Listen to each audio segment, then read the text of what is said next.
जैसा कि मैंने पहले कल की वीडियो में बता दिया था, तो कुछ ऐसे सवाल आए हैं, कुछ ऐसे टॉपिक्स हैं जो दोनों शिफ्ट में आए हुए हैं और जो दोनों ही मोस्ट इंपॉर्टेंट है अगली आने वाली शिफ्ट्स के लिए, बेसिकली 22, 25 और 27 के लिए।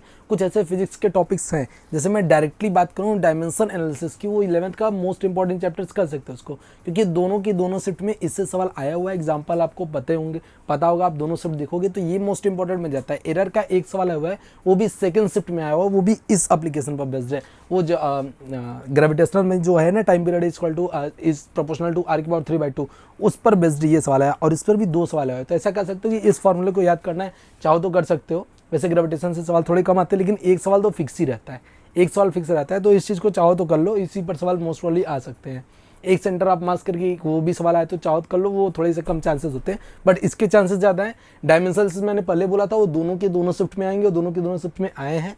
एरर का एक सवाल आया तो उसे चाहो तो कर सकते हो। उसके बाद थर्मो के सवाल, थर्मोडायनेमिक्स के सवाल दोनों के दोनों शिफ्ट में आए हुए हैं, और दोनों के दोनों शिफ्ट में जो CP/CV वाला है वो तो कॉमन ही है, उसके बाद वो ग्राफ वगैरह भी आया हुआ है दोनों के दोनों शिफ्ट में। तो कोशिश करो थर्मोडायनेमिक्स, वो CP/CV, degree of freedom, gamma की वैल्यू, ये सब फॉर्मूलेज अपने याद करके रखो जो बेसिक्स हैं। और जो ग्राफ है, ग्राफ में क्या वर्क डन होगा, ये सारी चीज़ें कम से कम तैयार कर रखो, जो 11th के मोस्ट इंपॉर्टेंट चैप्टर्स में आता है। उसके बाद बात करते हैं मैग्नेटिक फील्ड की, जो 12th में बेसिकली आया हुआ है।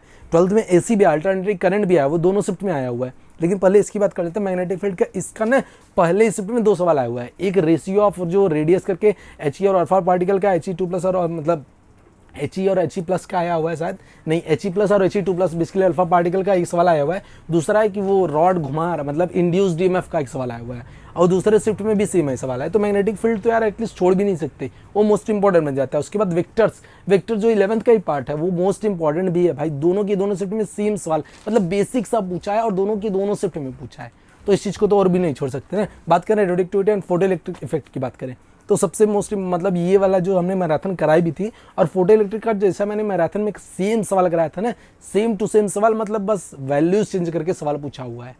अब जाकर के वो वैल्यूज, आप जाकर के वो सवाल देख भी सकते हो। तो फोटो इलेक्ट्रिक और ये फोटो इलेक्ट्रिक इफेक्ट और रेडियोएक्टिविटी, ये चीज़ मत छोड़ना है। रेडियोएक्टिविटी में बेसिकली हाफ लाइफ पूछा है कि कितने समय के बाद साइमल्टेनियस रिएक्शन पूछा है, कितने समय के बाद 1/16, ऐसे करके ढेर सारे सवाल पूछे हैं, और दोनों ही शिफ्ट में आया हुआ है, तो इस चीज़ को तो छोड़ भी नहीं सकते यार। रेडियोएक्टिविटी और फोटो इलेक्ट्रिक, जिसे लोग मॉडर्न भी बोलते हैं, और काफ़ी इंपॉर्टेंट है और काफ़ी सस्ता, मतलब बेसिकली काफ़ी बेकार सा सवाल पूछा हुआ है, तो इस चीज़ को तो भूल भी मतलब छोड़ना ही नहीं है। बात करते हैं रोटेशनल की। रोटेशनल से कुछ सवाल आए हुए हैं, जैसे उसमें जो तुम याद कर सकते हो, मतलब जिसे तुम भूल नहीं सकते, मतलब जिसे भूलना तुम्हारे लिए थोड़ा सा खतरनाक हो सकता है, वो ये कि जो डिफरेंट बॉडीज़ होती हैं, उनके मोमेंट ऑफ इनर्शिया क्या होते हैं,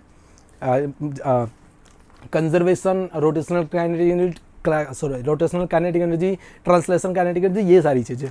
उसके बाद मैं बता चुका ग्रेविटेशन के लिए time period is proportional to r की पावर 3/2। तो ऐसे ढेर सारी चीज़ें हैं यार जो मायने रखती हैं अगले आने वाली शिफ्ट के लिए। मैंने कल रात में बैठ करके ये फर्स्ट शिफ्ट के लिए, ये सेकंड शिफ्ट के लिए तैयार किया हुआ है, और उसमें जो मुझे कॉमन से दिखा वो मैंने आपको बता दिया। उसके बाद कुछ बेसिक चीज़ें हैं जो मैं यहाँ पर बता दूँ। जैसे ऑप्टिक्स से एक सवाल आया हुआ है, जो अपना जो N2/V - N1/V U = N2 - N1/R, ये एक सवाल आया हुआ है।